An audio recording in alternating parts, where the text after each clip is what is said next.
एक समय की बात है।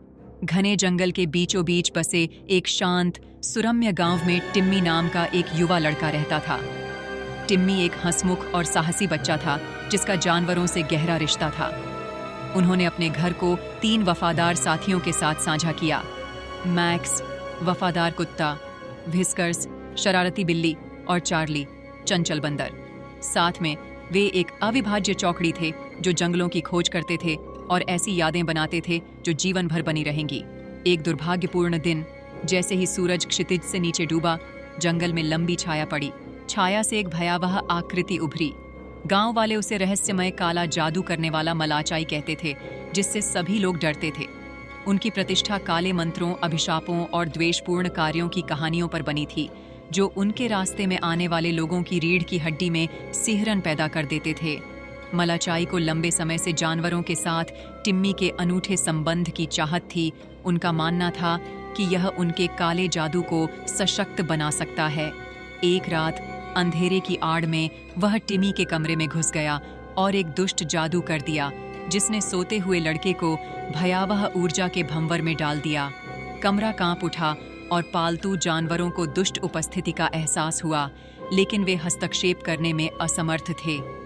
जब टिम्मी जागा तो उसने खुद को रहस्यमय अंधेरे में डूबी एक अपरिचित जगह पर पाया।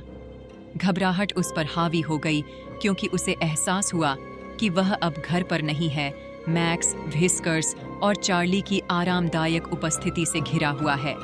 वह मलाचाई की मांद में फंस गया था, जहां दुष्ट जादूगर ने अपने दुष्ट इरादों का खुलासा किया था।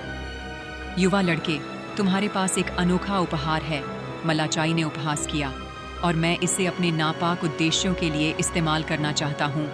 टिम्मी का दिल अपने पालतू जानवरों और अपने घर के लिए दुखता था। वह जानता था कि उसे भागने और अपने प्रिय साथियों के साथ फिर से जुड़ने का रास्ता खोजना होगा। इसके बाद के दिनों में उसने मैक्स, व्हिस्कर्स और चार्ली के साथ साझा किए गए साहसिक कारनामों की यादों से शक्ति प्राप्त करते हुए अपना सारा साहस और दृढ़ संकल्प जुटाया। गांव में टिम्मी और उसके पालतू जानवरों की अनुपस्थिति पर किसी का ध्यान नहीं गया। टिम्मी के माता-पिता के नेतृत्व में ग्रामीणों ने अपने लापता प्रियजनों की निरंतर खोज शुरू की। उन्होंने एक बुद्धिमान बूढ़ी महिला का मार्गदर्शन मांगा, जिसे जंगल के छिपे रहस्यों और अतीत के नायकों की किंवदंतियों का ज्ञान था। बूढ़ी औरत की बुद्धिमत्ता उन्हें जंगल के भीतर एक छिपे हुए घास के मैदान में ले गई, जहां उन्हें मलाचाई के जादू को तोड़ने की शक्ति वाला एक प्राचीन ताबीज मिला। इस नई आशा के साथ वे टिम्मी और उसके पालतू जानवरों को बचाने के लिए निकल पड़े। जैसे ही ग्रामीण मलाचाई की मांद के पास पहुंचे, जादू की एक भयंकर लड़ाई शुरू हुई।